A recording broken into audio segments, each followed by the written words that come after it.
السلام علیکم میرے سبھی لسنرز. آج میں پھر سے حاضر ہوں اپنے چینل اردو ناول زلاؤٹ پر ناول راز حیات کے ساتھ، جس کی رائٹر ہے مہک خانم، اور یہ اس کی 20ویں ایپیسوڈ ہے. رات ہی بالاج کو اپنے آدمی سے پیغام موصول ہوا تھا جو کہ بہت حیران کن تھا. اس نے اشر کو بتایا کہ اس کی تلاش مکمل ہو چکی تھی.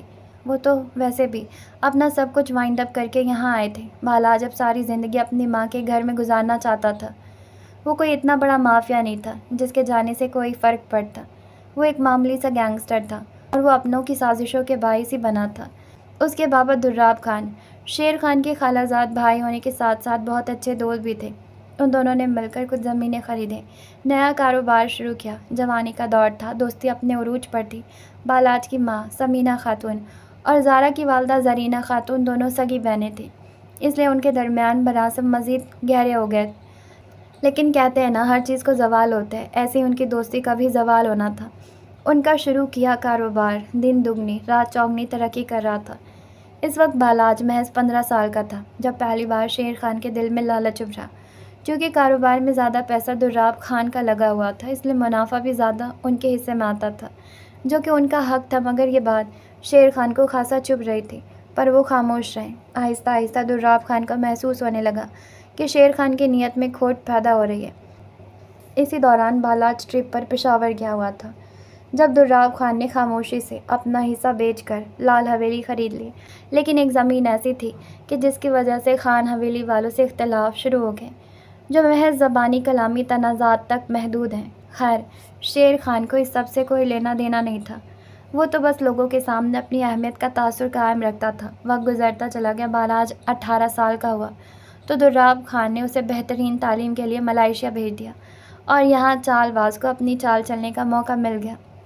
ایک رات شیر خان نے اپنے کسی پولیس دوست کے ساتھ مل کر دراب خان کے آخروٹ کے کارخانے میں ریڈ ڈلوایا، یہ کہہ کر کہ وہاں منشیات کا کاروبار ہو رہا ہے. در حقیقت وہ ایک دن پہلے ہی وہاں موجود آخروٹ کے کارٹن میں منشیات بھری تھیلیاں چھپا چکے تھے، جو ریڈ تفتیش پر برآمد ہوئی. دراب خان لاکھ چیختے رہے، لیکن پولیس انہیں پکڑ کر لے گئی. کارخانہ صرف دراب خان کے نام تھا، اس لیے شیر خان کو معاملے سے دور رکھا گیا. چند دن بعد ضمانت پر وہ رہا ہو گئے، لیکن تب تک ان کی بدنامی ہو چکی تھی اور ان کا کارخانہ ضبط کر لیا گیا تھا. بالاج کو سب سے لا علم رکھا گیا. وہ جذباتی تھا، معاملہ بڑھ سکتا تھا. دراب خان اس سب کو سہ نہیں سکے اور برین ہیمریج ہوا اور ان کی موت ہو گئی. اس خبر نے بالاج کو ہلا کر رکھ دیا. وہ بھاگا بھاگا واپس آیا اور اپنے باپ کی میت کے ساتھ لپٹ کر بے تحاشا رویا. سمینہ خاتون بھی اپنی ہمسفر کے موت کا صدمہ نہ سہ سکی اور ہارٹ اٹیک سے وفات پا گئی. بالاج کی دنیا پل میں اجڑ گئی تھی. 40ویں تک نوشیر خان نے ظاہری طور پر اس کی دلجوئی کی، تاہم جیسے ہی لوگوں کا دھیان ان سے ہٹا، وہ اس سے بالکل لاپرواہ ہو چکے تھے. بالاج کو گاؤں والوں سے معلوم ہوا کہ اس کا باپ کیسے مرا. وہ یقین سے کہہ سکتا تھا کہ یہ جھوٹ ہے. وہ مزید یہاں نہیں رہنا چاہتا تھا. اس نے لال حویلی بیچ کر واپس جانا چاہا، لیکن شیر خان نے کہا دراب خان نے یہ حویلی انہیں بیچ دی ہے. وہ سمجھدار تو بہت تھا، لیکن اتنا نہیں کہ شیر خان جیسی مکروہ سوچ کو پڑھ پاتا. اس کا اب یہاں کچھ نہیں تھا، اس لیے وہ خاموشی سے واپس چلا گیا. لیکن اب حالات ویسے نہیں تھے. وہ ایک ایک پائی کا محتاج تھا. کالج کے فیس دینے کے لیے وہ ریسٹوران میں ویٹر کی نوکری کرنے لگا. اسی دوران ایک بچہ ملا جسے پاکستان سے اغوا کر کے یہاں بیچا گیا تھا، اور کچھ دن پہلے مالک کے مرنے پر خاندان نے گھر سے نکال دیا تھا. 13 سالہ وہ بچہ سڑکیں پھرتا بھیک مانگ کر زندگی گزارنے کی کوشش کر رہا تھا. لیکن جیسے ہی اس کی ملاقات اس دیار غیر میں ایک ایسے انسان سے ہوئی جس کے ماں باپ یا کوئی رشتہ نہیں تھا، اسے جیسے جینے کا مقصد مل گیا. بالاج نے اس کا نام پیار سے اشر رکھا، کیونکہ اس کے بچپن کا ایک دوست تھا جس کا نام اشر تھا، پر وہ مر چکا تھا، جبکہ اصل نام اس بچے کا منان تھا. وہ دونوں ہی ساتھ رہنے لگے تھے، دو اجنبی جو تقدیر کے ہاتھوں ایک دوسرے کے لیے پناہ بن چکے تھے. وہی ہوٹل جہاں بالاج پہلے ویٹر کی نوکری کرتا تھا، اب اشر بھی وہیں اس کا ساتھی تھا. مگر اس معمولی سے نوکری سے ان کا اس مہنگے دیار میں گزارا مشکل ہوتا جا رہا تھا. اشر کے پاس پاسپورٹ نہیں تھا، اس لیے اس کی حیثیت وہاں غیر قانونی تھی. کسی بھی وقت کسی بھی کونے سے خطرہ برآمد ہو سکتا تھا. لیکن پھر بھی وہ دونوں دن بھر محنت کرتے، رات کو تھکن سے چور ہو کر ایک چھوٹے سے کرائے کے اپارٹمنٹ میں سو جاتے. زندگی حسین نہیں تھی، لیکن ان دونوں کے لیے یہی سب کچھ تھا. بالاج نے او لیول مکمل کر لیا. وہ پڑھائی کو ترک نہیں کرنا چاہتا تھا. وہ جانتا تھا کہ وہ اس راستے سے نکلنے کے لیے تعلیم کو واحد کنجی سمجھتا ہے۔ زندگی اپنے شکن آلود رخ پر چل رہی تھی۔ پھر ایک دن ایسا آیا جس نے سب کچھ بدل کر رکھ دیا۔ دسمبر کا مہینہ تھا۔ ملائیشیا کی خنک ہوائیں جیسے ہڈیوں کے آر پار ہو رہی تھی، ایسی سردی جو صرف جسم ہی نہیں روح کو بھی جکڑ لیتی تھی۔ بلاج سخت بخار میں مبتلا تھا، بستر سے اٹھنا بھی محال تھا۔ اشر جو ہمیشہ اس کا خیال رکھتا تھا آج اکیلا کام پر چلا گیا تھا۔ بس تھوڑی دیر میں واپس آ جاؤں گا بھائی، تم فکر نہ کرنا۔ یہ اس کے جانے سے پہلے کے آخری الفاظ تھے۔ رات کا آخری پہر بیت چکا تھا، سورج نکلنے سے پہلے کی گہری خاموشی ہر طرف طاری تھی، لیکن اشر واپس نہیں آیا۔ بالاج بخار سے ٹوٹتے وجود کو لیے اس ایک کمرے کے اپارٹمنٹ سے باہر نکلا۔ نکاہت نے اس کے قدم کمزور کر دیے تھے، مگر اشر کی غیر حاضری کا خیال اسے سڑکوں پر کھینچ لایا تھا۔ ٹھٹھرتی سردی، ملائیشیا کی خاموش سڑکیں اور خالی رات، سب اس کے بے بسی کا مذاق اڑا رہے تھے۔ اس کا جسم ہولے ہولے کانپ رہا تھا۔ وہ پہلے بھی سختیاں دیکھ چکا تھا، لیکن اب جیسے اندر ہی اندر کچھ ٹوٹ چکا تھا۔ ان چند دنوں میں اشر نہ صرف اس کا ہمسفر بلکہ وہ اس کی تکلیف کا مداوا بن چکا تھا۔ اس کی موجودگی جیسے اجڑے دنوں میں ایک مانوس سا سکون تھی۔ بالاج تھک ہار کر اسی ہوٹل کے سامنے ایک سنسان فٹ پاتھ پر بیٹھ گیا، سر ہاتھوں میں تھامے۔ پولیس کے پاس جانا ممکن نہیں تھا، اشر کی حیثیت وہاں غیر قانونی تھی۔ تبھی اس کی نگاہ سامنے رکھے ایک بڑے سے ڈسٹ بن پر پڑی۔ اس نے نظر پھیری، لیکن کچھ تھا جو پلٹنے پر مجبور کر گیا۔ ایک انسانی ہاتھ جو کوڑے سے باہر نکلا ہوا تھا۔ ہاتھ کی انگلی میں بندھی وہ باریک چاندی کی تار۔ اس کا دل حلق میں آ گیا۔ وہ گرتے پڑتے پاگلوں کی طرح اس ڈسٹ بن کی طرف لپکا، ہونٹ کپ کپا رہے تھے، آنکھیں اشک بار تھی۔ وہ کچرا جو گیلا اور سڑتا ہوا تھا اسے اپنے ہاتھوں سے ہٹا رہا تھا، جیسے کسی قیمتی خزانے کی تلاش میں ہو۔ اور پھر وہ دکھائی دیا، اشر، پھٹے ہونٹ، بند سرخ آنکھیں، کمزور برہنہ وجود اور درندگی کی اذیت ناک داستان اس کے جسم پر رقم تھی۔ بالاج کے منہ سے ایک دلدوز چیخ نکلی۔ وہ ایک جھٹکے سے پیچھے ہٹا، آنکھوں میں خوف تھا، دل میں تیز دھڑکن اور وجود میں لرزہ۔ کچھ دیر سکتے کی حالت میں بیٹھا رہا، پھر یکدم اٹھا، اپنی جیکٹ اور شرٹ اتار کر اشر کے نحیف جسم کو ڈھانپنے کی ناکام کوشش کی۔ کچڑے کی بدبو اسے ایک لمحے کو بھی محسوس نہ ہوئی۔ وہ صرف اسے دنیا سے چھپانا چاہتا تھا، ان درندوں سے جو اس معصوم جان کو نوچ گئے تھے۔ اس لمحے وہ پوری شدت سے رویا۔ باپ کا سایہ، ماں کی آغوش اور اب اپنے بھائی جیسے دوست پر ٹوٹا ظلم۔ وہ جان گیا تھا کہ یہ دنیا معصوموں کی دشمن ہے۔ وہ بھی تو ایک لاوارث تھا۔ آج اشر کے ساتھ یہ ہوا تھا، کل یہ اس کے ساتھ بھی ہو سکتا تھا۔ اس رات بالاج کے اندر کا درندہ جاگ اٹھا، ایک ایسا درندہ جو صرف ان درندوں کو مارتا تھا جو انسانیت کے دشمن تھے۔ اشر کو خود کو سنبھالنے میں وقت لگا، بہت وقت، لیکن وہ سنبھل گیا۔ لڑکیاں سہ جاتی ہیں، یہ معاشرہ کہتا ہے۔ وہ لڑکا تھا، وہ بھی سہ گیا، لیکن جو ہر طرح سے ٹوٹ چکا تھا۔ اسے صرف ایک سہارا تھا، بالاج، جس نے اپنی چھوٹی سی دنیا میں ایک بھائی کا درجہ دیا۔ وہ دونوں ایک دوسرے کا خاندان بن چکے تھے۔ بالاج کو تب تک یہ نہیں معلوم تھا کہ اشر کے ماضی میں کیا درد چھپا تھا، لیکن ایک دن جب اشر نے اپنا ہر زخم لفظوں کی شکل میں اس کے سامنے رکھ دیا، بالاج کو لگا جیسے اس کے اپنے زخم ہلکے ہو گئے۔ وقت دونوں کے زخموں پر مرہم بنتا گیا۔ بالاج نے اپنا مستقبل برباد نہیں ہونے دیا۔ غیر قانونی دنیا میں قدم ضرور رکھا، لیکن تعلیم کے دروازے بند نہ کیے۔ اس نے قانون کی اعلیٰ تعلیم مکمل کی اور پاکستان کے کئی معروف کیسز میں حصہ لے کر خود کو منوایا۔ جب دولت ہاتھ آئی تو اس نے فوراً وطن واپسی کی تیاری کی۔ ان برسوں میں شیر خان سے کوئی رابطہ نہ رکھا، لیکن زرینہ خاتون سے گاہے بگاہے بات ہو جایا کرتی تھی۔ ان کے سامنے کبھی اپنی حالت زار کا ذکر نہ کیا۔ دراب خان کا بیٹا تھا، اپنی ٹوٹ پھوٹ کو دوسروں کے سامنے ظاہر کرنا اس کی فطرت میں نہ تھا۔ زارا سے برسوں سے کوئی بات نہیں ہوئی تھی، بس اتنا جانتا تھا کہ وہ اس کی منگ ہے، لیکن دل میں کوئی جذبہ پیدا نہ ہو سکا۔ شاید وہ پتھر بن چکا تھا۔ اب اس کے دل میں صرف زرینہ خاتون کے لیے احترام تھا اور باقی سب کے لیے خاموشی۔ اب بالاج کے پاس اتنی طاقت، وسائل اور سمجھ آ چکی تھی کہ وہ سچائی تک پہنچ سکے۔ اسے اس بات پر مرتے دم تک یقین نہ آیا کہ دراب خان جیسے دیانتدار انسان جو اس کا باپ تھا، منشیات جیسے مکروہ دھندے میں ملوث کیا جا سکتا ہے۔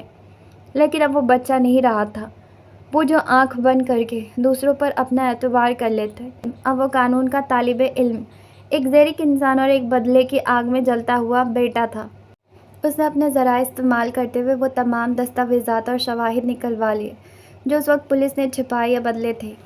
سچ ہمیشہ چھپتا ہے لیکن دفع نہیں ہوتا۔ شیر خان سے اسے اب شدید نفرت ہو چکی تھی۔ وہ شخص جس نے دراب خان جیسے سچے دوست کی پیٹ میں چھوڑا گھونپا اب اسی چال کا شکار ہونے والا تھا۔ ابتدا میں بالاج کا خیال تھا کہ وہ زہرا سے اس کا بدلہ لے گا، لیکن جب حقیقت سامنے آئی تو پتہ چلا زہرا خود حالات کے چکر میں پس چکی ہے۔ اسے تو بری کر دیا گیا تھا۔ سفیر خان بھی کم ظالم نہ تھا، مگر وہ سزاوار نہیں تھا جرم کا جو شیر خان نے کیا تھا۔ کہیں نہ کہیں دراب خان کی دیانت اور زمینہ خاتون کی پرورش نے بالاج کے اندر کا انسان ابھی زندہ رکھا تھا، اس لیے اس نے شیر خان سے وہی کھیل کھیلا جو اس نے اس کے باپ کے ساتھ کھیلا تھا۔ چالاکی، ثبوت، قانون اور انتقام۔ یوں اپنی وہ تمام زمینیں وہ قانونی طور پر واپس لینے میں کامیاب ہو گیا۔ ملائیشیا، اس کی تمام یادیں، اشر کے کچرے میں پڑے وجود کا وہ لمحہ اور درد کے وہ سارے دن، سب کچھ پیچھے رہ گیا تھا۔ اب اس کا مورے، اس کا وطن تھا۔ اب وہاں وہ تھا، اشر تھا، اور اپنے والدین کی بے آواز یادیں۔ اشر کو جب یہ معلوم ہوا کہ اس کی بہن زندہ ہے تو وہ کسی دیوانے کی طرح راتوں رات لندن روانہ ہو گیا۔ وہ نہیں جانتا تھا کہ زینب کو 2 ماہ قبل ہی پاکستان منتقل کر دیا گیا تھا۔ ان کے پاس جو اطلاعات تھی اس کے مطابق زینب کا سراغ صرف ڈاک ہب سے ہی مل سکتا تھا۔ وہ مسلسل کوششوں کے بعد بالآخر وہاں پہنچ گیا، اور جو کچھ وہ محسوس کیا وہ اس کے وجود کو جھنجھوڑنے کے لیے کافی تھا۔ وہ منظر، وہ چہرہ، وہ آواز، وہ تو فاطمہ تھی۔ فاطمہ اس کی بہن، اس کی فاطمہ اس کے سامنے کھڑی تھی۔ یہ تو ناانصافی ہوئی نا۔ ہر کسی کو زینب چاہیے، ہر زبان پر صرف زینب کا ذکر، کیا کسی کو فاطمہ نہیں چاہیے؟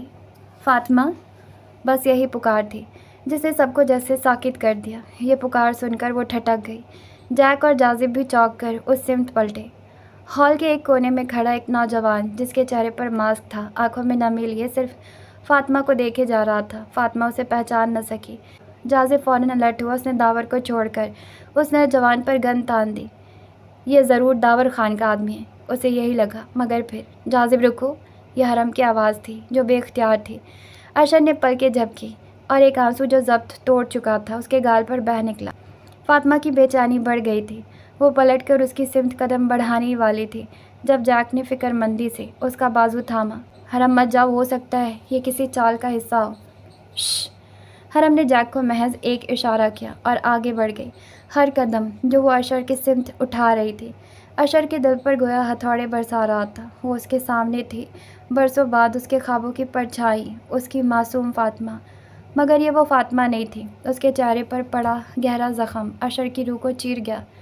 وہ زخم صرف اس کی جلد پر نہیں تھا، وہ اس کے بچپن کی یادوں پر تھا، اس کی امیدوں پر تھا۔ وہ تو ہمیشہ سے شفاف، معصوم، نرم اور نازک رہی تھی، مگر آج وہی لڑکی جسے وہ اپنی چھوٹی سی گڑیا سمجھتا تھا، خون سے رنگے ہاتھ لیے اس کے سامنے کھڑی تھی۔ کون ہو تم؟ حرم فاطمہ نے سخت لہجے میں کہا، اور اس کی پیشانی پر گن کی نال رکھتے اس کی آنکھوں میں جھانکنے لگی۔ اشر کی آنکھوں میں بہتا ہوا آنسو اس کے اندر کسی گہری شناخت کی گواہی دے رہا تھا، مگر حرم کو وسوسوں نے جکڑ رکھا تھا۔